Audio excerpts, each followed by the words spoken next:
வணக்கம். பேச்சுவார்த்தை நிகழ்ச்சியில் மறுபடியும் உங்களை சந்திக்கிறதுல ரொம்ப மகிழ்ச்சி. இன்றைய பேச்சுவார்த்தையில் கலந்து கொள்வதற்காக இந்திய தொழிற்சங்க மையத்தின் சந்திரன் அவர்களும் அகில இந்திய தொழிற்சங்க காங்கிரஸின் லட்சுமணன் அவர்களும் நமது அரங்கத்துக்கு வந்திருக்கிறாங்க. இன்னும் அனைத்து இந்திய அண்ணா திராவிட முன்னேற்ற கழகத்தினுடைய ஆவடிக்குமாறும் தொழிலாளர் முன்னேற்ற சங்க பேரவையின் சண்முகமும் விரைவில் நம்ம கூட இணைந்து கொள்வார்கள். அரசு போக்குவரத்து ஊழியர் தொடர் வேலை நிறுத்தம் இன்றைக்கு தொடங்கி இருக்குது. இன்று பெரும்பாலான அரசு பஸ்கள் ஓடவில்லை. இதனால் பொதுமக்கள் கடும் சிரமத்திற்கு உள்ளானார்கள்ங்கிறது இன்றைக்கு எல்லா ஊடகங்களிலும் இருக்கக்கூடிய முதன்மையான செய்தி. இதற்கு தொழிற்சங்கங்கள் காரணமா இல்லை அரசு காரணமா அப்படிங்கிற மாதிரியான ஒரு கேள்வி வருது. சந்திரன், நீங்களே தொடங்கி வைக்கலாம். தொழிற்சங்கங்கள் காரணங்கிறத நீங்கள் ஏற்க மாட்டீங்க, அரசு தான் காரணம் அப்படிங்கிறத தான் நீங்கள் சொல்லுவீங்க. எப்படி பார்க்குறீங்க? இது அரசு தான் காரணங்கிறத எந்த அடிப்படையில் சொல்கிறீங்க? அது தமிழகத்தில் அரசு போக்குவரத்து ஒரு மகத்தான சமூக சேவை செய்யக்கூடிய ஒரு நிறுவனம். இதில் 1,40,000 தொழிலாளர்கள் வேலை செய்கிறார்கள். நாளொன்றுக்கு 1 கோடி மக்கள் 2 கோடி மக்கள் பயணிக்கிறார்கள். அப்படி ஒரு மகத்தான நிறுவனம் இது. ஆனால் இதில் பணியாற்றக்கூடிய தொழிலாளர்களின் பிரச்சனைகள் தீர்க்கப்படுவதில் அரசனுடைய நடவடிக்கைகள், அதனுடைய கொள்கைகள் இது தீர்க்க முடியாமல் இருக்கிற காரணத்தினால்தான் இந்த பிரச்சனை வருது. இப்போ நாங்கள் அரசினுடைய கொள்கைகள் பெரும்பாலும் தொழிற்சங்கங்களால் தீர்மானிக்கப்படுவது இல்லை. நீங்கள் இன்றைக்கு நடக்கக்கூடிய விஷயங்கள் இன்றைய போராட்டத்துக்கு முதன்மையான காரணமாக நீங்கள் அரசின் கொள்கைகள்னு சொல்லுவீங்களா? இன்று உங்களுடைய போராட்டத்துக்கு முன்னாடி இருக்கக்கூடிய பற்றி எரியும் பிரச்சனையாக நீங்கள் தொழிலாளர்களுக்கு சேர வேண்டிய 7,000 கோடி ரூபாய் தமிழக அரசால் வேறு செலவினங்களுக்கு பயன்படுத்தப்பட்டது, தொழிலாளர்களுக்கு வரவேண்டிய பணம் வரவில்லை அப்படிங்கிறத நீங்கள் காரணமாக சொல்கிறீங்க. இதுதான் அரசனுடைய நம்ம தொழிலாளர் முன்னேற்ற சங்க பேரவையினுடைய சண்முகம் நம்மோட இணைஞ்சிருக்கிறாரு. வணக்கம். இப்போ நீங்கள் சொல்லக்கூடிய விஷயமே அரசனுடைய கொள்கை சம்பந்தப்பட்டது. தொழிலாளர்களுடைய சேமிப்பு பணத்தை எடுத்து செலவு பண்ணலாமா? பண்ணக்கூடாது, சட்டத்துக்கு முரணானது. அது அரசு தான் செய்யுது. அப்படின்னா அதனுடைய கொள்கை தான் கோளாறு. அந்த கோளாறினுடைய விளைவு தான் இன்றைக்கி இந்த பாதிப்புகளை நேற்று ஓரிரவில் நடந்த விஷயமா? இல்லை, பல ஆண்டுகளாக இது நடக்குது. நாங்களும் பல ஆண்டுகளாக போராடின்னு இருக்கிறோம், கேட்டுக்கிட்டு இருக்கிறோம். இதுக்கு தீர்வு கிடைக்கல. தீர்வு கிடைக்காத காரணத்தினால தான் தொழிலாளர்கள் இன்றைக்கி கோபப்பட்டு இருக்கிறார்கள். அவர்களுக்கு கோபத்தில் நியாயம் இருக்கிறது. கடந்த 3 ஆண்டுகளில் ஓய்வு பெற்ற தொழிலாளர்கள் 10,000 பேருக்கு அவர் கிடைக்க வேண்டிய ஓய்வூதியம், அவருடைய பண பலன்கள், பிஎஃப், கிராஜுவிட்டி, இது போன்ற எந்த பணமும் அவர்களுக்கு கிடைப்பதில்லை. அதில் பல பேர் அவர் சேமித்த காசை அவர் வாங்கி அனுபவிக்காமலே இறந்து போன நூற்றுக்கணக்கான தொழிலாளர் குடும்பங்கள் இருக்கிறது. இதெல்லாம் எப்படி நம்ம நியாயப்படுத்த முடியும்? லட்சுமணன், நீங்களே ஆரம்பத்திலே சொன்னீங்க, இதுக்கு காரணம் யாருன்னு கேட்டீங்க. தொழிற்சங்கமாக அரசான்னு கேட்டீங்க. முழுக்க அரசினுடைய கவனமின்மை தான் காரணம் இல்லை. ஏன்னா இப்போ சந்திரன் அவர்கள் குறிப்பிட்டது போன்று இந்தியாவில் இருக்கக்கூடிய பல்வேறு போக்குவரத்து கழகத்தில் முன்னோடிய கழகமாக இருந்தது தமிழக போக்குவரத்து. அது இன்னமும் அந்த பேரை தக்க வைக்கணும். இவ்வளோ பிரச்சனைக்கு மத்தியிலும் இன்றைக்கு இந்தியா கூடிய பல்வேறு உற்பத்தி திறனாக இருக்கட்டும், மற்ற எந்த ஒரு விஷயமா இருந்தாலும் கூட 10 வெகுமதிகளை பெற்றிருக்கக்கூடிய தொழிலாளர்கள் தான் இந்த போக்குவரத்து காலத்தில் இருக்கிறாங்க. ஒரு காலத்தில் இந்தியாவில் இருக்கிற பிற மாநிலங்களை சார்ந்திருக்கிற போக்குவரத்து நிபுணர்கள்லாம் இங்கே பயிற்சி பெற்று வேறு மாநிலங்களில் மிக சிறப்பாக பண்ணிகிட்டு இருக்காங்க. அப்படி பயிற்சி கொடுத்த ஒரு மாநிலம் என்பது இன்றைக்கி தத்தளித்த கொண்டிருக்க அளவுக்கு மாறி இருக்குது. ஏன்னா இந்த ஒரு பிரச்சனை ஜாகி நிற்குது. ஏன்னா இந்த பிரச்சனை இன்று நேற்று துவங்கப்பட்ட விஷயம் அல்ல. திராவிட முன்னேற்ற கழக ஆட்சியிலிருந்து இந்த பிரச்சனை இருந்தாலும் கூட அதை விட கூடுதலான முறையில் இன்றைக்கி பிரச்சனை அக்குமிட் ஆகி கூடுதலாகி வந்திருக்கு. இதில் அடிப்படையாக நம்ம பார்க்க வேண்டிய என்ன விஷயம் என்னன்னாக்கா, தொழிலாளிக்கு சேர வேண்டிய 7,000 கோடி ரூபாய் இந்தியாவில் வேறு எந்த மாநிலத்திலும் இல்லாத ஒரு புதுமை இங்கே இருக்குது. போக்குவரத்துக்காக மேம்பாடு அடையணும், மக்களுக்கு சிறந்த சேவை செய்யணும். அப்படி சேவை செய்யக்கூடிய ஊழியர்கள் தன்னுடைய உழைப்பையும் செலுத்த தயாராக இருக்காங்க. ஆனால் ஒரு கிடைக்கக்கூடிய நியாயமான ஊதியத்தை கூட வழங்க மறுக்கக்கூடிய ஒரு நிலை வந்திருக்குது. இப்போ பல்வேறு சட்டங்கள் இருக்கிறது. கிராஜுவிட்டி சட்டத்தில் 4வது பிரிவு ஒன்று இருக்குது. ஓய்வு பெற்ற தொழிலாளி பணி ஓய்வு பெற்று விட்டால் 30 நாளுக்குள்ளுக்கு அதை பணம் செட்டில் பண்ண வேண்டும்னு சட்டம் சொல்லுது. ஆனால் 3 வருஷம் 4 வருஷம் ஆச்சு, இன்னும் சொல்லலை. இப்போ ஓய்வு பெற்ற தொழிலாளி 3 வருஷம் 4 வருஷம் தான் ஆச்சு. நீங்கள் அதற்கும் மேலே ஆகலை. பல்வேறு 20 ஆண்டு காலமாக இது நிலுவையில் இருக்குங்கிற மாதிரி சில ஸ்டேட்மெண்ட் வருது. அது இல்லை, அது முற்றிலும் தவறு. அந்த மாதிரி ஒரு பெரிய 20 ஆண்டு நிலுவையிலுங்கிறது சரியில்லை, அது இல்லை. கிடையாது. இப்போ 3-4 வருடங்களாக இந்த நிலைமை இருக்குது. அவை அப்போ நீங்க முழுக்க இது அதிமுக ஆட்சிக்கு பிறகு தானே ஆகுது. நீங்க திமுக ஆட்சியில இருந்து அப்படின்னு தொடங்குவது அப்படின்னு இல்லை, அது ரொம்ப குறிப்பிடத்தக்க அளவுக்கு இல்லை. இந்த அளவுக்கு குறிப்பிடத்தக்க அளவு இல்ல, ஏதோ கொஞ்சம் தொடங்கியது அப்படின்னா கூட நீங்க 2006 அதை நாங்கள் பேச்சுவார்த்தை நீங்க இப்ப சொல்றது 3 ஆண்டு 4 ஆண்டு காலமாகத்தான் இருக்கு அப்படின்னு சொல்லல. இல்லை, அதோடைய ஹியூமிலிட்டி ஜாஸ்தியாக இருக்கிறது கடந்த 3 ஆண்டுகள் இருந்துட்டு இருக்கு. ஆரம்பத்தில் இருக்குது, இல்லாமல் இன்னும் மறுப்பதற்கு இல்லை. அதை நாங்கள் மனப்பூர்வம் ஒத்துக்கிறோம். திராவிட முன்னேற்ற கழக ஆட்சியிலும் சரி, அப்போதே இந்த நிலைமையில் இருந்ததா? இவ்வளவு தொகையில் இல்லை, அது இல்லை, இவ்வளவு தொகையில் இல்லை. ஆனா பணி மூப்படைந்து ஓய்வு பெற்று வீட்டுக்கு போறவங்களுக்கு சேர வேண்டிய கிராஜுவிட்டி, பிஎஃப் போன்ற விஷயங்களை கொடுக்காமல் இருந்த நிகழ்வு அப்போதே இருந்ததா? இல்லை, அப்படி அதற்கு தெளிவான ஒரு இல்லை, அப்படி நிகழ்வு என்பது இந்த அளவுக்கு ஒரு ஹியூஜ் அமௌண்ட் வரலாது. அது எண்ணிக்கை வந்து அவ்வளோக்கு வரல. பேரளவுக்கு 1-2 இருக்கலாமே தவிர இன்னைக்கு வந்து ஒரு இல்ல 4000 1-2 அப்படின்னு சொன்னாலே அந்த நோய் அங்கிருந்தே தொடங்குகிறது. பொருள் வருது என்ன இருந்ததுன்னு சொல்றோமே, இல்லைன்னு சொல்லியே. இருந்ததுன்னா அப்பவே அந்த போக்குவரத்து கழகங்களுடைய நிதிநிலை ரொம்ப மோசமாக. அதை பத்தி நான் சொல்றேன் உங்களுக்கு. சரி, 2001ஆம் ஆண்டுல ஜெயலலிதா ஆட்சி வந்த உடனே இந்த போக்குவரத்து கழகங்களை அழிப்பதுன்னு ஒரு முடிவு பண்ணாங்க. அதில் எங்களுக்கு போராட்டங்கள் நடந்தது. ஜிஓ போட்டாங்க, போக்குவரத்து கழகம் தனியாருக்கு கொடுக்கணும்னு. நாங்கள் அதை ஒத்துக்கலை. நீதிமன்றத்துக்கு எல்லா தொழிற்சங்களும் இது போராடணும், எல்லாம் பண்ணோம். அப்போலேருந்தே இந்த போக்குவரத்து கழகங்களை தானாக இதை அழிக்கிறது அப்படிங்கிற ஒரு முடிவில் 5 ஆண்டு காலத்தில் செட்டில்மெண்ட்டு போடலை, பல்வேறு இழப்புகள், தொழிலாளி கொடுக்க வேண்டிய பலன்கள்லாம் கொடுக்கல, பல்லாயிரக்கணக்கான கோடி ரூபாய் தொழிலாளர்களுடைய பாக்கிகள் நிலுவையில் அவங்க ஆட்சியை விட்டு போகும்போது இருந்தது. 2006ஆம் ஆண்டு திமுக ஆட்சிக்கு வந்த பிறகு 2 ஊதிய உயர்வு போட்டோம். இந்த நிலுவைத் தொகைகளை எல்லாம் அரசாங்கத்துக்கிட்ட கேட்டு நிதி ஒதுக்கி அனைத்து நிதியையும் பெற்று அவர்களுக்கு எல்லாத்தையும் செட்டில்மெண்ட் லட்சுமணன் சொல்லும்போது அந்த நிதிகளை எல்லாம் திரும்ப பெற்றிருக்கோம். ஒவ்வொரு ஊதிய உயர்வுக்கும் எவ்வளவு தொகை ஆகும், அந்த தொகைக்கு உரிய அப்ரோப்ரியேஷன் ஃபண்டு ஒதுக்கி அரசாங்கம் ஜிஓ போட்டு எங்கள் கையில் கொடுத்துருக்கு. இந்த அளவில் அந்த ஆட்சியில் இருந்தது. அந்த ஆட்சியிலும் நாங்கள் போராடி எல்லாத்தையும் பெற்றிருக்கின்றோம். அது வந்து இந்த டயத்தில் கொடுக்கலன்னா பேசணுன்னு கேட்டு கொடுத்துருவாங்க. இப்போ இந்த ஆட்சி வந்த பிறகு உங்கள்கிட்டயே நாங்கள் பேசியிருக்கோம். சென்ற முறை ஒரு போராட்டம் நடந்தது. அந்த போராட்டத்தை எப்படி நடந்ததுன்னு கேட்டிங்கன்னா, பேச்சுவார்த்தை நடத்துங்கிறதுக்கு 5 நாள் போராட்டம். அமைச்சர் வந்து பேச்சுவார்த்தையை நடத்தலை. இப்போ நீங்கள் சொல்கிறீங்கள, அவர் வந்து ஒரு 3 வருஷத்தில் ஜெயலலிதா இருக்கும்போதே இந்த பேச்சுவார்த்தையை நடத்து என்ற அந்த போராட்டத்தின் விளைவாக பேச்சுவார்த்தையை நடத்துவதற்கு அமைச்சர் வந்தார். அப்பொழுதும் இந்த பலன்களை அவர்கள் கொடுக்கவில்லை. அது தொடர்ந்தது. 2016 மார்ச் மாதத்தில் ஒரு ஜிஓ போட்டிருக்காங்க அரசாங்கம். அந்த ஜிஓவில் என்ன சொல்கிறாங்கன்னா, the monthly cash loss of rupees 156 crore has to be compensated by the government till the financial position of the state transport undertaking improves ன்னு சொல்லி அவங்களே ஜீவோ போட்டிருக்காங்க. என்னைக்கு? மார்ச் 2016. இது இன்னைக்கு வந்ததல்ல. இந்த அரசுக்கு அன்றே இது நட்டத்துக்கு உரியது என்பதை அன்றே அந்த அரசாணையை அவர்களே தெரிவித்திருக்கிறார்கள். இதன்படி அன்றிலிருந்து அவர்கள் அந்த போர்க்கால நடவடிக்கை எடுத்திருந்தால் இதனுடைய அடிப்படையில் ஏறத்தாழ ஒரு மாதத்துக்கு 150 கோடின்னா 1800 கோடி வந்திருக்கும். இப்போ இந்த பெண்டிங் சிட்யூஸ்லாம் வந்திருக்காது. இது ஒரு பக்கம். இதன் பிறகு இப்போ எங்களுக்கு 1/9 புதிய ஊதிய உயர்வு வரணும். இந்த கிராஜுவிட்டியெல்லாம் கிடைக்காததுனால நீதிமன்றத்துக்கு சென்று நீதிமன்றத்தில் வழக்கு தொடர்ந்து அதை 12 இன்ஸ்டால்மெண்ட்டில் கொடுக்கணுன்னு அந்த இன்ஸ்டால்மெண்ட்டை கட்டாததுனால கண்டெம்ப்ட் ஆஃப் கோர்ட்டுக்கு போயிருக்காங்க. அதை கூட நாங்கள் சொல்லலை.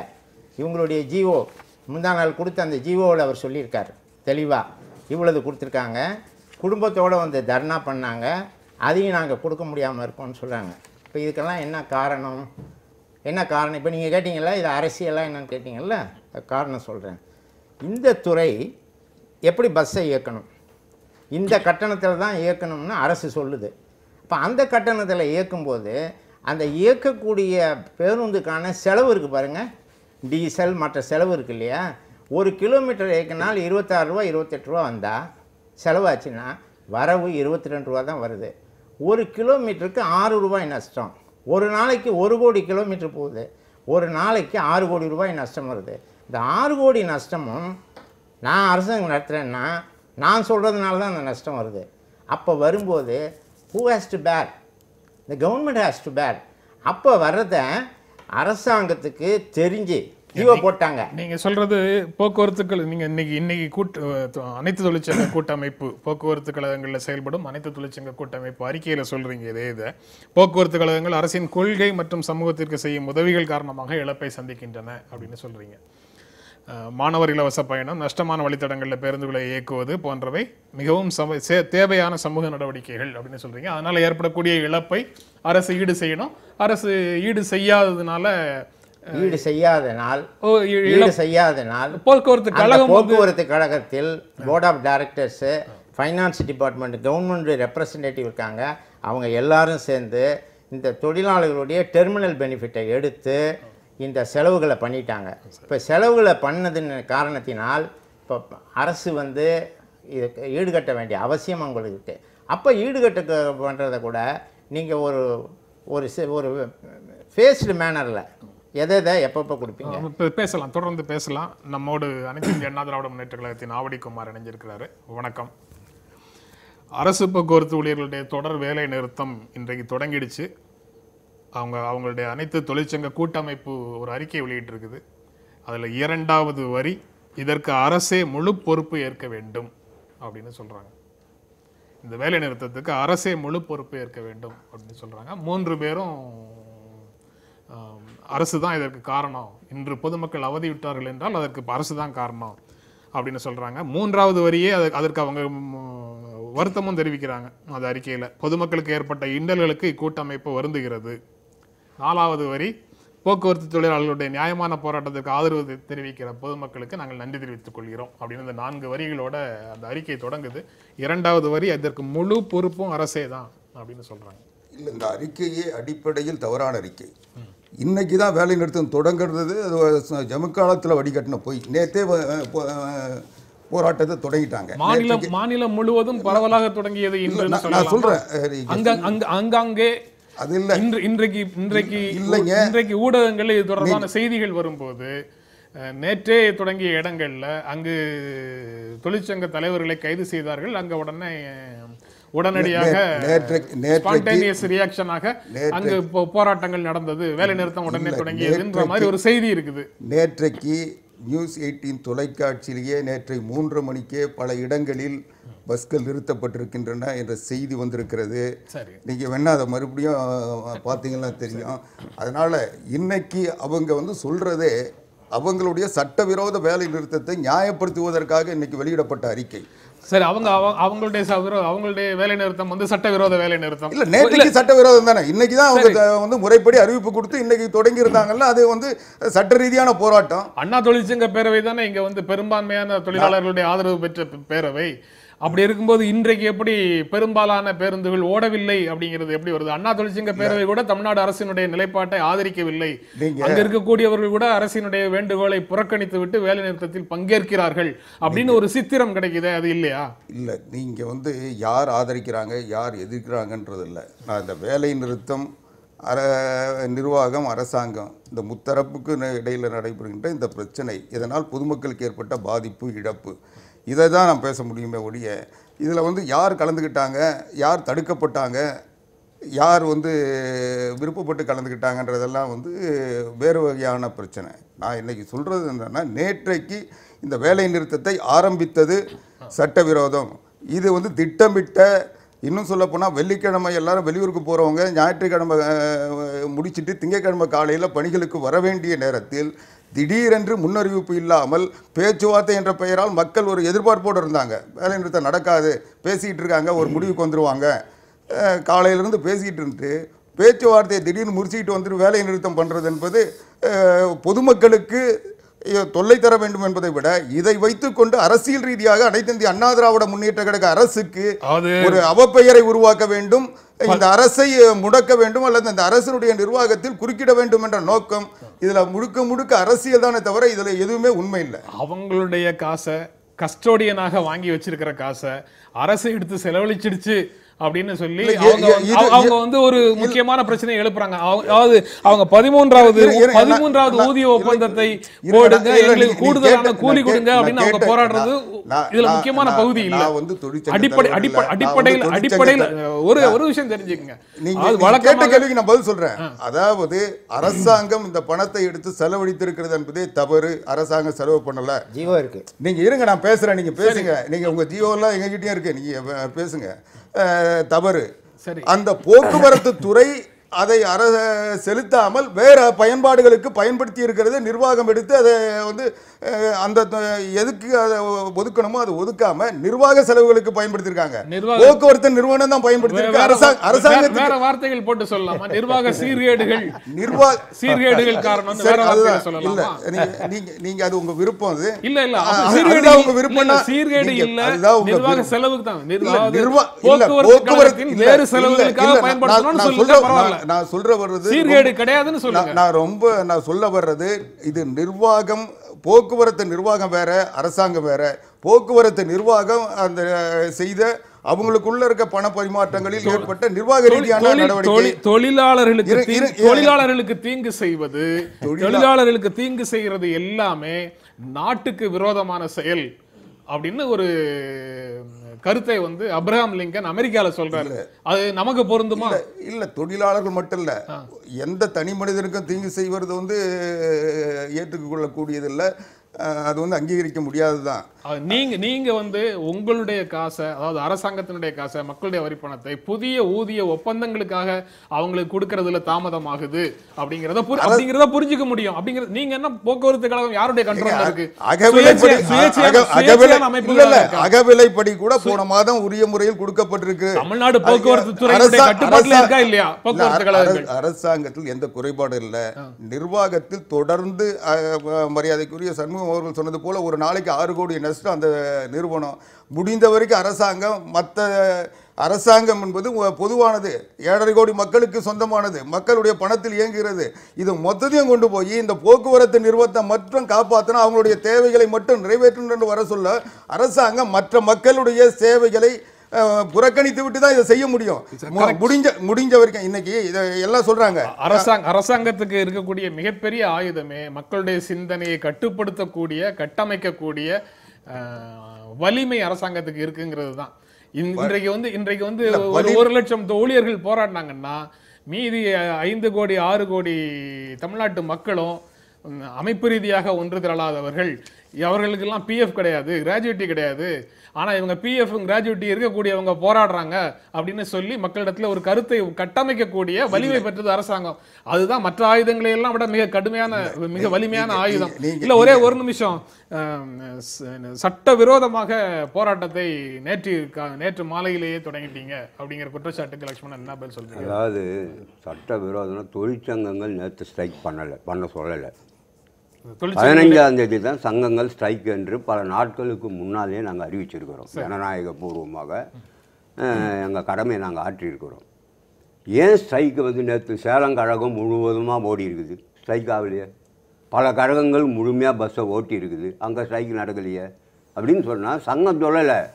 ஆனால் எங்கெங்கே ஸ்ட்ரைக் வந்ததோ அந்த இடங்களில் போக்குவரத்து கழக அதிகாரிகள் ஆத்திரமூட்டல் நடவடிக்கைகளில் தொழிலாளர்கள் மத்தியில் நடந்து கொண்ட காரணத்தால் தொழிலாளர்கள் கோபம் அடைந்து ஸ்ட்ரைக் பண்ணுறான். 14ஆம் தேதி அன்னைக்கு 15, 16, 17 3 நாளைக்கு நான் வேலைக்கு வர்றதுக்கு கையெழுத்து போடுன்னு கேட்குறான். தொழிலாளி கேட்குறான், நான் ஏன் போடணும்? இன்றைக்கி வேலைக்கு வந்துக்கிறேன், இன்றைக்கி கையெழுத்து போடுறேன், நாளைக்கு நான் வேலைக்கு வந்தால் கையெழுத்து கேளு. ஆனால் அதுக்கு முன்கூட்டியே 3 நாளைக்கு பின்னால் 3 நாளைக்கு நான் முன்னாலேயே வருவேன்னு கையெழுத்து கேட்குறிய, முடியாதுன்றான். பிரச்சனை வருதா, சண்டை வருது. அதே போல் 3 நாள் 2 நாள் தொடர்ந்து வேலை செஞ்சு டியூட்டி இறங்கி அவன் வீட்டுக்கு போகிற தொழிலாளியை போகக்கூடாது என்று கைதியை சிறையில் அடைப்பது போல் டெப்போவில் வச்சு பூட்டுறான். அதுதான் விழுப்புரத்தில் 2வது மாடியிலிருந்து குதித்து அதிமுக நண்பரே அடிபட்டிருக்கார். அவரே சொல்கிறார், நான் அதிமுக 3 நாள் டியூட்டி முடிச்சுட்டு தொடர் பணி ஆட்டிட்டு என்னை வீட்டுக்கு போக விட மாட்டேன்றாங்க, 15ஆம் தேதி வண்டி ஓட்டுறதுக்கு இங்கேயே இருன்றாங்க. இப்படிப்பட்ட ஆத்திரமூட்டல் நடவடிக்கை தான் இந்த வேலை நிறுத்தத்தை ஆங்காங்கே தூண்டி இருக்கிறது தவிர சங்கங்கள் செய்யவில்லை. அண்ணன் சொல்லுவது ஒரு சரியான காரணம் இல்லை. இங்கே போக்குவரத்து கழகங்களின் அதிகாரிகள் இது போன்ற ஆத்திரமூட்டல்களில் ஈடுபட்டார்கள் அப்படின்னு நீங்க சொல்றீங்க. ஆமாம். இல்ல உங்களுடைய ஆளுங்கட்சி கீழே இருக்கக்கூடிய குட்டி அதிகாரிகள் இல்ல ஆளும் கட்சிக்கு சாதகமாக இருக்கக்கூடிய தொழிற்சங்க நிர்வாகிகள் அந்த வேலையை செய்தாங்களா? தொழிற்சங்கம் குறிப்பிட்டு சொல்ல முடியாது. அவங்களும் இருக்காங்க, அதிகாரியும் இருக்காரு, பிரான்ச் மேனேஜரும் இருக்கிறாரு, எல்லாரும் இருந்து தான் அதை செய்கிறாங்க. இப்போ அடிப்படையில் நம்ம புரிஞ்சுக்கொண்ட விஷயம் என்னன்னாக்கா, அது திடீர்னு ஸ்ட்ரைக்கு இருக்கிறதுக்கு ஏற்பாடு இல்லை. நீண்ட காலமாக அந்த பிரச்சனையை நாங்கள் அரசு கவனத்துக்கு கொண்டு வந்திருக்கோம். அதாவது 1/9/2016 அமலுக்கு வர வேண்டிய ஊதிய ஒப்பந்தம் இதை வந்து ஒவ்வொரு சங்கங்களும் தனித்த முறையில் ஆகஸ்ட் செப்டம்பர்லேயே கொடுத்தாச்சு. அப்போ கூட்டமைப்பின் சார்பாக 21/12/2014 கொடுத்தாச்சு. கடந்த 19/12/2012 போக்குவரத்து அமைச்சர் அவர்கள் எங்கள் கூட்டமைப்பிற்கு சங்கங்களை சார்ந்து கோரிக்கைகள் கேட்டார். அப்படி கோரிக்கைகள் கேட்கும் பொழுது நீங்கள் குழு அமைங்க, பேச்சுவார்த்தை நடத்துங்க, நாங்கள் வரவேற்கிறோம். ஆனால் அந்த அரசு எதிர்கொள்ள வேண்டிய முக்கியமான பிரச்சனைகள் இருக்குது. அந்த பிரச்சனைகளுக்கு என்னென்ன விஷயங்கிறத நாங்கள் கோரிக்கையில் கொடுத்துருக்க அம்சங்கள் இருக்குது. ஏன்னா இப்போ தொழிலாளர்களுக்கு கொடுக்க வேண்டிய 7,000 ரூபாய் 7,000 கோடி பிரச்சனை இருக்குது. அதேமாதிரி புதிய ஒப்பந்தம் போட்டிங்கனாக்கா ஏற்கனவே போட ஒப்பந்தக்கூடிய குறைபாடுகளை நீக்கிட்டு அதில் வந்து கிரேட் பே எல்லாம் சரி பண்ணிக்கிட்டு 50% உயர்வு கொடுத்து புதிய ஒப்பந்தம் பண்ணணும். இதுக்கெல்லாம் பணம் வேணும் உங்களுக்கு. அப்போ நீங்கள் வரவுக்கும் செலவுக்கும் உள்ள இடைவெளியை பூர்த்தி பண்ணாமல் பிரச்சனை தீர்க்க முடியாது. இது வரைக்கும் பார்த்தீங்கன்னா தொழிலாளியுடைய கோரிக்கை குறித்து பேச்சுவார்த்தை துவங்கலை. எதுக்கு துவங்கிருக்கும்னாக்கா அரசாங்கமானது நிதி ஆதாரத்தை மையப்படுத்தணும். இப்போ 7ஆம் தேதி பேச்சுவார்த்தை துவங்குது. 6ஆம் தேதி அன்றைக்கி அருகாமையில் இருக்கக்கூடிய கேரள மாநிலத்தில் பட்ஜெட் போடுறாங்க. என்ன போடுறாங்க? இங்கே மொத்தமே அங்கே கவர்மெண்ட் பஸ் வந்து 5000 பஸ் தான் ஓடும். 5000 பஸ் ஓடக்கூடிய அந்த கேரள மாநிலத்தில் 3000 கோடி பட்ஜெட் நிதி ஒதுக்கீடு பண்ணுறாங்க. இப்போ சர்வீஸில் இருக்கக்கூடிய தொழிலாளிகளை விட ரிட்டையர்டான தொழிலாளி அதிகம். ஏன்னா கேரள மாநிலத்தில் வந்து 55 வயசு ரிட்டையர்மெண்ட் வச்சுருக்காங்க. அப்போ அந்த 58 வயதுக்கு கீழே இருக்கக்கூடியவங்க அன்றைக்கி ஜாஸ்தியாக போனதுனால அதில் இருக்கக்கூடிய ஹியூஜ் அமௌண்ட்டை வந்து அரசாங்கமே கொடுக்குது. 50% போனஸ் கொடுக்குது, பென்ஷன் கொடுக்குது. அப்போ இப்படிப்பட்ட நிலைப்பாடுகள்லாம் இருக்குது. இதேமாதிரி பல்வேறு மாநிலங்கள் நிதி ஒதுக்கீடு பண்ணியிருக்காங்க. இன்னும் சொல்லப்போனால் தமிழ்நாடு மின்சார வாரியம், அந்த மின்சார வாரியத்துக்கு 22,000 கோடி ரூபா பட்ஜெட் அலாட் பண்ணியிருக்காங்க. அப்போ அதை விட சிறப்பான பணியாற்றக்கூடிய போக்குவரத்து ஊழியர்கள் ஏன் அவங்களுக்கு கொடுக்கக்கூடாதுங்கிற பிரச்சனை இருக்குது. இப்போ இந்த கோரிக்கையெல்லாம் நியாயப்படுத்தி நீங்கள் 15ஆம் தேதி ஸ்ட்ரைக் பண்ணால் போதும் தான் அங்கே வழிகாட்டியிருக்கோம். இப்போ தோழர் சந்திரன் சொன்னது மாதிரி இந்த பிரச்சனைக்கு அடிக்கோடியாக அதிகாரிகள் தான் காரணம். அப்போ தொழிலாளிகளை அச்சுறுத்துறது, பயமுறுத்துறது, ஊர் மாற்றம் பண்ணுங்கிற பிரச்சனை பண்ணுவது, இது போன்ற பல்வேறு காரணங்கள் தான் அதுக்கு அடிப்படை விஷயம் தவிர இதில் வந்து அரசியல் நோக்கம் கிடையாது. இங்கே இருக்க தொழிற்சங்கங்கள் பூரா அரசியலுக்கு அப்பாற்பட்டு நியாயத்தின் அடிப்படையில் செயல்பட்டு கொண்டு இருக்கிறது தான் யதார்த்தம். உங்கள்கிட்ட நான் கேட்குற கேள்வி என்னன்னா, எனக்கு வர வேண்டிய டியூஸு 58 வயசு வரலையும் வேலை செஞ்சிட்டேன். நான் வேலையை விட்டு போகும்போது 3 வருஷமாக நான் உட்காந்துருக்கேன். நீதிமன்றத்துக்கு போனேன், இன்ஸ்டால் பண்ணுறேன், கண்டெம்ட் ஆஃப் கோர்ட்டும் போட்டேன். இன்னும் கிடைக்கல. அப்படிங்கிறதில்ல இன்னும் எத்தனை நாளைக்கு நான் காத்திருக்குறது? அது ஒன்று.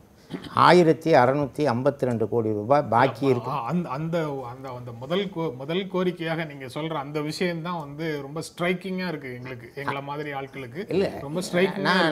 நாங்கள் சொல்றது என்னன்னு கேட்டீங்கன்னா, எங்களுக்கு பார்த்து மற்றபடி நீங்க வந்து அதுக்கப்புறம் சொல்லக்கூடிய பல விஷயம் 1652 கோடியில் அவங்களாகவே என்ன சொல்கிறாங்கன்னா, நாங்கள் 750 கோடி கொடுக்குறோம் அப்படிங்கிறாங்க.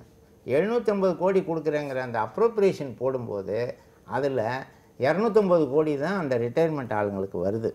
இன்னும் வரக்கூடிய 3 மாதத்துக்கு அந்த பென்ஷன் வரல. அந்த நீங்கள் சொல்லக்கூடிய மற்ற பிரச்சனைகளில் மிகவும் முக்கியமான இந்த பிரச்சனைகளுக்கு தேவையான நிதியை வந்து அவங்க இப்போ கொடுக்குறேன்னு சொல்கிறாங்கல்ல, அதை ஏற்க முடியாதா? இல்லை, ஏற்க முடியாதுன்னா 1652 கோடியில் அவங்க கொடுக்குறேன்னு சொல்கிறது 262 கோடி தான். சரி, மிச்சம் இருக்கிற 1400 கோடி இருக்குது. அதை வந்து என்ன சொன்னாங்க அதிகாரிகள், 3 மாதத்தில் செட்டில் பண்ணுறோன்னு சொன்னாங்க. அதை நாங்கள் ஒத்துக்கிட்டோம். 3 மாதம்னா எந்தெந்த தேதியில் இந்த தொகையை ஒப்படைப்பீங்க அப்படின்னு சொல்லி நாங்கள் கேட்டோம். அது என்னால் சொல்ல முடியாது அப்படின்னு சொன்னாங்க. பேச்சுவார்த்தை பிரேக்காக இருக்கும்போது லேபர் கமிஷனர் முதல்வரோடு நீங்கள் பேச தயாரான்னு கேட்டாங்க. நாங்கள் தயார்னு சொன்னோம். அப்புறம் முதல்வருக்கு நேற்று ஏதோ மத்திய அமைச்சர்லாம் வந்தாங்க, அதனால் முதல்வர் பேசிட்டாரு, அமைச்சர் கூப்பிட்றாருன்னு வந்தோம்.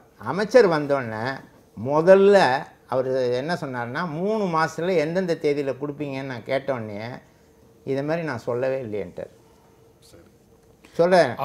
இதை மாதிரி நான் சொல்லவே இல்லைன்ட்டார். அடுத்தது என்ன சொல்கிறாரு, இது அல்லாமல் இன்னொரு 500 கோடி செப்டம்பர் மாதத்தில் வழங்கப்படும். அப்போ செப்டம்பர் மாதத்தில் வழங்கப்படும்னா இந்த கணக்குப்படியே இந்த அக்குமுலேட் ஆகிறது இன்னொரு 500 கோடி அப்போ அக்குமுலேட் ஆகும். ஏங்க இது அக்குமுலேட் ஆகுது, அப்போ அதுக்கு என்னங்க வழி அப்படின்னா, அப்படி தான் அப்பப்போ பேசிக்க வேண்டியது தான், இது தவிர வேறு வழி இல்லை. இப்போ இந்த நஷ்டத்தை எப்படி ஈடுகட்டிட்டு நீங்கள் ஒரு கான்க்ரீட்டாக ஒரு ப்ரொப்போசல் சொல்லுங்கள். இந்த செட்டில்மெண்ட் போட்டு 10 பைசா பிரயோஜனம் இல்லை, அதை இம்ப்ளிமெண்ட் பண்ண முடியாது, உங்களால் மாதம் மாதம் சம்பளம் கொடுக்க முடியாது. தொழிலாளி உங்கள் அமைச்சர் முன்னாடி வந்து போராடுவான், கார்பரேஷன் முன்னாடி வந்து போராடுவான். இல்லை இதில் நீங்கள் அந்த டீட்டெயில்ஸ் எல்லாம் சரி. ஆனால் ஆவடிக்குமார் சொன்னதில் ஒரு முக்கியமான விஷயம் சொன்னார். போக்குவரத்து கழகங்களுடைய நிர்வாக செலவுக்காகத்தான் இந்த பணம் எடுத்து செலவழிக்கப்பட்டிருக்குது, அதை தாண்டி வேறு அரசு செலவுக்காக அரசுக்கு நாங்கள் செலவு பண்ணான்னு சொல்லவே இல்லையா? நிர்வாக செலவுக்கு வந்து நீங்கள் உங்கள் பிஎஃப் எடுத்து உங்கள் நிர்வாக செலவு பண்ணிட முடியுமா? உங்கள் கிராஜுவிட்டி பணத்தை எடுத்து பண்ணிட முடியுமா? இல்லை உங்கள் பென்ஷன் பணத்தை எடுத்து செலவு பண்ணிட முடியுமா? நிர்வாக செலவு பண்ண முடியும்? நிர்வாக செலவுகளுக்கு வேறு பணம் இல்லை என்றால் அது அரசிடம் கேட்டு பெற அரசு கொடுக்க வேண்டிய பணங்களை அரசு கொடுக்காத காரணத்தால் அதை கூட நான் உங்களுக்கு ஒன்று சொல்கிறேன். எந்த ஃபைனான்ஸ் டிபார்ட்மெண்ட், அரசுனுடைய டிபார்ட்மெண்ட்டுடைய ஒரு எக்ஸிக்யூட்டிவ் மெம்பர் போர்டில் இருக்கார், அவர் தான் இவங்களுக்கு ஆர்டர் போட்டு கொடுக்குறாரு. இந்த பிஎஃப் ஃபண்டிலேருந்து நீ டெம்பரவரியாக எடுத்துக்கன்னு அவர் தான் ஜிஓ போட்டு கொடுக்கறதுனால தான் எடுக்கிறாங்க. அரசு சொல்லாமல் ஒரு மேனேஜிங் டைரக்டர், ஒரு சாதாரண டைரக்டருங்க ஒரு நாள் அந்த பணத்தை எடுக்க மாட்டாங்க. அவன் அந்த ரிஸ்கில் போய் அவன் மாட்டிக்க மாட்டான், இல்லைன்னா அவன் ஜெயிலுக்கு போகணும். பட் அது ஜிஓ போட்டு செய்ய முடியுமா? சட்டவிரோதமான ஜிஓக்கள் வந்து போட்டிருக்காங்களே, சட்டவிரோதமான ஜிஓ தான். இன்னொன்று உங்களுக்கு சொல்லட்டுமா, அது வந்து கோர்ட்டில் எப்படி நிற்கும் அந்த மாதிரி ஜிஓக்கள்? அந்த ஜிஓக்களை நீங்கள் வந்து கண்டெஸ்ட் பண்ணியிருப்பீங்கல்ல கோர்ட்டில்? நாங்கள் கோர்ட்டுக்கு போகலிங்க, அந்த ஜிஓக்கெல்லாம் நாங்கள் போகலை. அரசாங்கம் நீங்கள் சொல்கிறீங்கல்ல, அரசு பொறுப்பேற்றுக்கிட்டு இருக்கு, கொடுக்குறாங்க, செய்கிறாங்க அப்படிங்கிற ஒரு நம்பிக்கையில். டிஎம்கே ஆட்சியில் கூட இதே மாதிரி வரும்போது அமைச்சர் என்ன சொல்லிட்டாரு, ஃபண்ட்ஸ் இல்லைன்னாரு. நேராக சிஎம்கிட்ட போனோம், 600 கோடி இன்னென்ன இனத்துக்கு நிதி ஒதுக்கிட்டு ஜிஓ போட்டு அந்த செட்டில்மெண்ட் முடிகிற வரலையும் அது டிஸ்பர்ஸ்மெண்ட்டுக்கு உண்டான ஜிஓ போட்டு ஆர்டர் வாங்கிட்டு நாங்கள் வந்தோம். அதே மாதிரி தான் இதெல்லாம் காமிச்ச அமைச்சரை நீ நடத்தக்கூடிய நிர்வாகம், அதிகாரிகளை நீங்கள் நடத்தக்கூடிய நிர்வாகம், தினந்தோறும் தொழிலாளி ஒன்றை தான் வந்து தொல்லை பண்ணுறான். நான் செட்டில்மெண்ட் போட்டால் நான் வெளியில் போயிடுவேன். உன் தொல்லையை போக்கிக்கிறதுக்கு அரசாங்கம் ஒரு நிலைப்பாடு எடுக்க வேண்டும். இந்த நஷ்டத்தை ஈடுகட்டுவதற்கு ஒரு காங்கிரீட்டாக ஒரு முடிவு சொன்னால் நம்ம பேச்சுவார்த்தையை தொடரலான்னு சொன்னால் அப்படிலாம் முடியாது. அந்த மாதிரிலாம் எந்த அரசாங்கமும் செய்யாது. அதெல்லாம் நீங்கள் வந்து ஸ்ட்ரைக் பண்ணணுன்னு ஒரு முடிவுக்கு வந்துட்டீங்க, நீங்கள் போய் பண்ணுங்கள் அப்படின்னு ஒரு பொறுப்பு இல்லாமல் பேசினதுடைய விளைவு இந்த வேலை நிறுத்தம். நாங்கள் அதை என்ன பேசலாம், நம்ம தொடர்ந்து பேசலாம், ஒரு இடைவேளைக்கு அப்புறம் பேசலாம். உங்ககிட்ட நிறைய பேச வேண்டியது இருக்குது. இந்த 3 பேரும் உங்கள் மேலே குற்றச்சாட்டுகளை, அரசு மேலே குற்றச்சாட்டுகளை வச்சுருக்கிறாங்க. உங்கள் மேலேன்னு நான் சொல்கிறத வந்து நீங்கள் தப்பாக புரிஞ்சிக்க வேண்டியது இல்லை.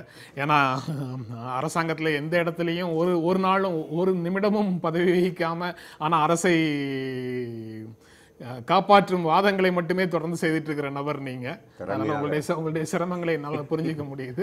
மரியாதைக்குரிய தொழிற்சங்கத்தில் அவர் சொன்னார், ஆத்திரமூட்டல் நடவடிக்கையினால் அதனால் பஸ்ஸை நேற்று ஸ்ட்ரைக்கே அவங்க தன்னிச்சையாக ஆரம்பிச்சிட்டாங்க, அது தொழிற்சங்கங்கள் பொறுப்பேற்க முடியாதுன்றது. இது வந்து ஒரு சிறந்த தொழிற்சங்க நிர்வாகத்துக்கு சரியான பதிலாக எனக்கு தெரியல. ஆத்திரமூட்டல்னா ரோட்டில் யாராவது எதிர்க்க குறுக்க வந்தாங்கன்னா ஆத்திரம் வந்துட்டுனா போய் ஏற்றிட்டு போயிடுவாங்களா?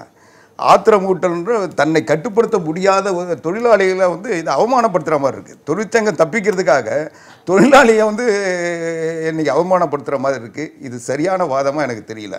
அடுத்து இது வந்து இப்போ என்ன பிரச்சனை நடக்குதுன்னா, இன்றைக்கி இந்த ஜிஓ போட்டாங்கன்னு சொல்கிறாங்க, தொழிற்சங்கங்கள் வலிமையாக இருக்குது. இன்னும் சொல்ல போனால் சிஐடியு தோமுசாலாம் வந்து வலிமையான தொழிற்சங்கம் எப்பவுமே இருந்துகிட்ருக்கு, ஏடி உள்பட ஏஐடியூசி உள்பட. நான் கேட்குறேன், இப்படி ஒரு சட்டத்துக்கு புறம்பான ஒரு ஜிஓவை அரசாங்கம் போட்டுது, தொழிற்சங்கம் என்ன வேடிக்கை பார்த்தாங்களா? தொழிலாளிக்கு விரோதமான சட்டம் வர சொல்ல அப்போ என்ன எதிர்ப்பு தெரிவித்தாங்க? இன்றைக்கி வேலை நிறுத்தம் பண்ணி இவ்வளோ தூரம் இருக்கிற தொழிற்சங்கங்கள் ஏன் அப்போ வந்து அதை வரவேற்றாங்க? அடுத்து வரவேற்றாங்க, வரவேற்கலாம். இத்தனை நாள் ஏறத்தாழ 20 வருஷம் அந்த ஜிஓ வந்து நடைமுறையில் 20 வருஷங்கிறது சரி, ஒரு 15 வருஷம் சொல்லுங்க. 2003ல நினைக்கிறேன், 2003ல இல்ல நீங்க தவறா சொல்றீங்க. இல்ல அது வந்து இல்ல நான் முடிச்சிடுறேன். 2001 ஆரம்பிச்சத 2006 to 2011 பீரியடுக்குள்ள சரி செய்யப்பட்டது, அது அனைத்துமே சரி செய்யப்பட்டது அப்படின்னு அவர் விளக்கம் சொன்னார் முதல்ல. சரி, அப்போ நான் கேட்குறேன், 2006 இருந்து 2011 மரியாதைக்குரிய சண்முகம் அவர்கள் ஒரு நீண்ட காலமாக தொழிற்சங்க ஈடுபாட்டில் உள்ளவர், ஒரு தெளிவானவர். அவர் தொழிற்சங்கத்தில் எல்லாரை விட வந்து அனுபவம் மிக்கவர், அதில் மாற்றுக்கிறது இல்லை. அதை போலவே திமுகவில் ஒரு முன்னணி தலைவர்களில் ஒருத்தர். அவங்களுடைய ஆட்சி 5 வருஷம் நடந்தது. 5 வருஷத்தில் இந்த சட்டத்தை அமல்படுத்தாமல் இருந்தாங்களா?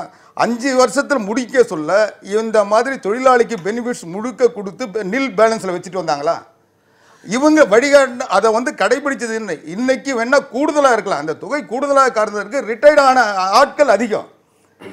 அந்த போக்குவரத்து நிறுவனம் உருவாக்கப்பட்ட காலத்திலிருந்து அதில் பணியாற்றுகின்றவர்கள் அந்த வயது மூப்படைந்தவர்கள் இன்னைக்கு அதிகமாயிட்டதுனால அந்த தொகை பெருசாக தெரிகிறதுனால இது ஒரு பெரிய 1500 கோடி 1000 கோடின்ற ஒரு தொகை அதிகமாச்சே தவிர இது ஏற்கனவே வந்து கொஞ்சமாக இருக்க சொல்ல தெரியல. இன்னும் சொல்ல போனால் திமுக ஆட்சியிலிருந்து திமுக ஆட்சி போனதுக்கு பிறகு அண்ணா திமுக ஆட்சிக்கு வந்ததுக்கு பிறகு அவங்க தர வேண்டிய அவங்க ஆட்சி காலத்தில் இது ரிட்டையர்ட் ஆனவங்களுக்கு பணத்தை அண்ணா திமுக ஆட்சியில் தந்திருக்காங்க. ஆக இது 2001 to 2006 இருக்குல்ல, அந்த பீரியட்ல ரிட்டையர் ஆனவங்களுக்கான செட்டில்மெண்ட்டை 2006 திமுக ஆட்சிக்கு வந்ததுக்கு அப்புறம் சரி செய்தோம்னு அவர் சொல்றாரு. 2006 இருந்து 2011 வரைக்கும் திமுக ஆட்சி காலத்துல ரிட்டையர் ஆனவங்களுடைய செட்டில்மெண்ட் 2011 ஆட்சிக்கு வந்ததுக்கு அப்புறம் நீங்க சரி செய்ததாக சொல்றீங்க. நீங்க வந்து பத்திரிகை துறையில நீண்ட காலமா எல்லாத்தையும் கவனிச்சுட்டு வரவங்க, 2006 தொழிலாளர்களுக்கு சம்பளம் கொடுக்க முடியாத ஒரு நிலையில் உடனடியாக புரட்சி தலைவி அம்மா அவர்கள் முதலமைச்சர் ஆனவுடன் 600 கோடி ரூபாய் ரிலீஸ் பண்ணி அதை வச்சுதான் சம்பளமே கொடுத்தோம். அப்படிப்பட்ட ஒரு மோசமான நிலையில தான் அந்த போக்குவரத்து கழகம் இருந்தது. இன்னும் சொல்ல போனால் இன்னைக்கு இவங்க பேசுறாங்கல்ல, இன்னைக்கு இன்சூரன்ஸ் விபத்து இன்சூரன்ஸ் தராம எத்தனை பேருந்துகள் நீதிமன்றங்களால் பறிமுதல் செய்யப்பட்டிருந்தன. ஆக நிர்வாக ரீதியாக ஒரு பெரிய இழப்பை தொடர்ந்து சந்தித்து வந்திருக்கிறது. அதனுடைய பாதிப்பு இந்த எந்த பணத்தையும் போக்குவரத்து நிறுவனத்தில் இருக்கிற பணத்தை அரசாங்கம் வாங்கல, ஒரு பைசாவும் அவங்க கிட்ட வரல. ஆனால் தேவைப்படுகின்ற நேரங்களில் எல்லாம் முடிந்த அளவுக்கு அரசாங்கம் தந்திருக்கு. இது ஏதோ ஒரு தொழில் தகராறு அல்லது முதலாளிக்கும் தொழிலாளிக்கும் ஏற்பட்ட தொழில் தகராறு சட்டம் நிலையில தேவைப்படும் நேரங்கள் எல்லாம் அரசு வந்து போக்குவரத்து கழகத்துக்கு பணம் கொடுத்திருந்ததுன்னா இவ்வளவு தொகை நிலுவையில் வந்திருக்காதுங்கிறது தானே. இல்ல, அதை மீறி வந்து இழப்புகள் தொடர்ந்து இருந்துகிட்டு இருக்கிறது தான் இதுல உண்மை. அரசாங்கம் வந்து 7.5 கோடி மக்களுக்குமான அரசாங்கம். இந்த 1 லட்சம் தொழிலாளர்களை 1.5 லட்சம் தொழிலாளர்களுக்கு மட்டும் எத்தனையும் செஞ்சு அவங்க இருக்க தொழிலாளர்களுக்கு மட்டும் இல்ல அவங்க பணம் சொல்ற அந்த 7.5 கோடி மக்கள்ல வந்து இவர்களுடைய மனைவி குழந்தைகள் உறவினர்கள் எல்லாரும் சேர்ந்தவங்க. அதை விட கூடுதலா தனியாக வந்து வேலை பார்க்கறவங்க மட்டும் ஒரு செக்ஷன்ல தள்ளிட்டு மீதி எல்லாரையும் அவர்களுக்கு எதிராக நிறுத்துற மாதிரி பேசுறது சரியா இருக்கு. அதை விட நான் கூடுதலாக சொல்றேன், இந்த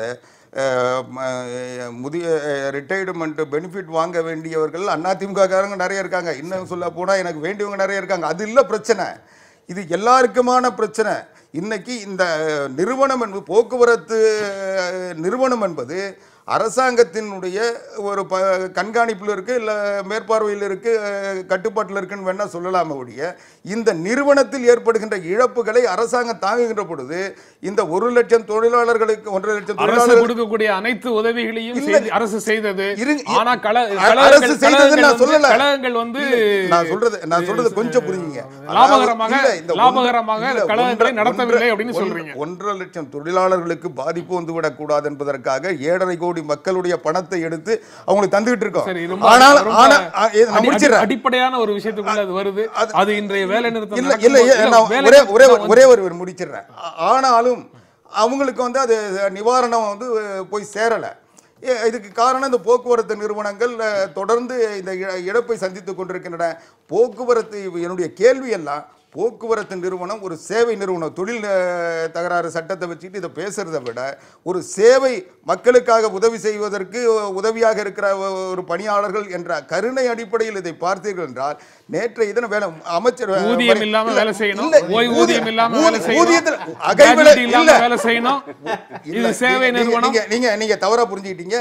ஊதிய நிலுவை இல்ல, இன்னும் சொல்ல போனால் அகவிலைப்படி உள்பட அனைத்தும் தரப்பட்டிருக்கிறது. நான் என்னுடைய கோரிக்கை எல்லாம் நேற்றைய தினம் பேச்சுவார்த்தையில் கலந்துக்கிட்டாங்க. எல்லாரும் தொழிற்சங்க தலைவர்கள்லாம் போனாங்க, நான் ஏற்றுக்கிறேன், பேசுனாங்க. முடிஞ்ச வரைக்கும் உடன்பாட்டுக்கு அவங்க தயாராக இருந்தாங்கன்னு கூட நான் நம்புகிறேன்.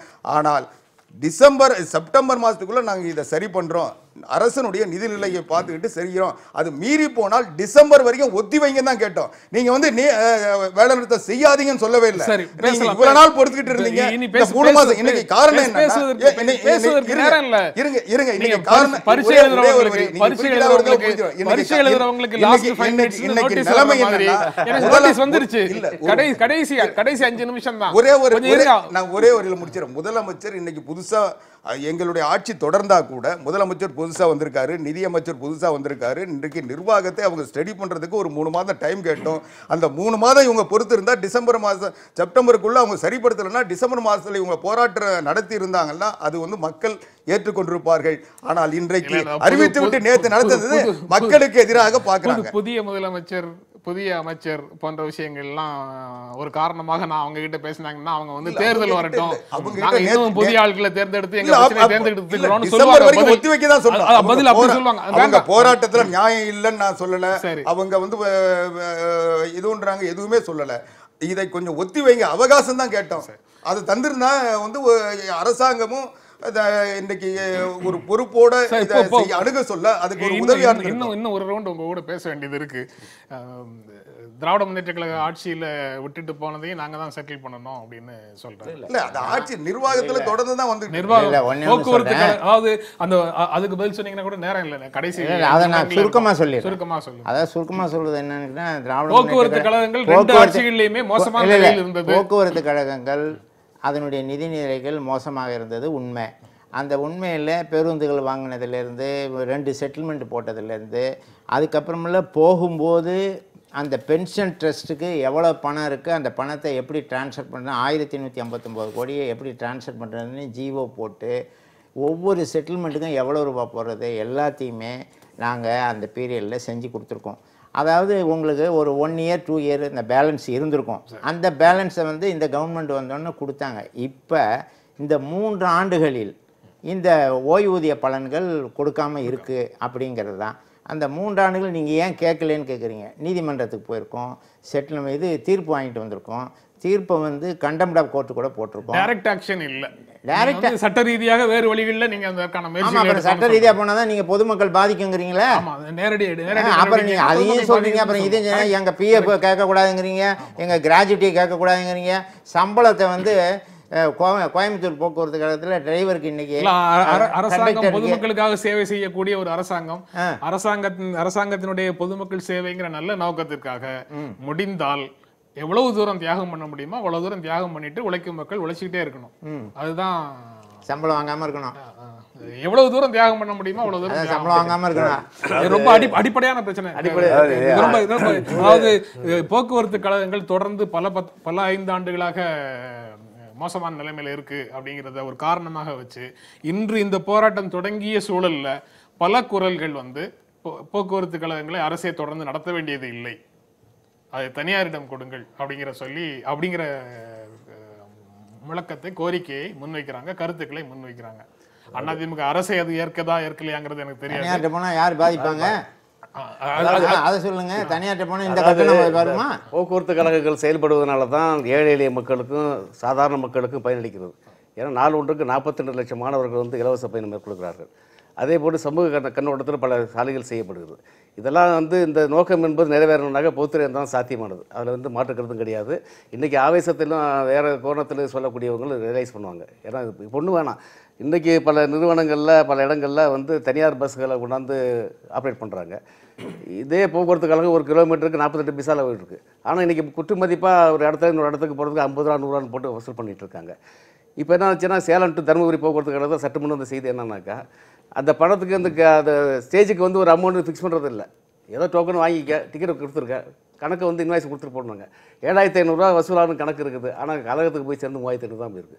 நாங்கள் போராடுறோம், கஷ்டப்படுறோம், எங்கள் உரிமையை கொடுக்க முடியல.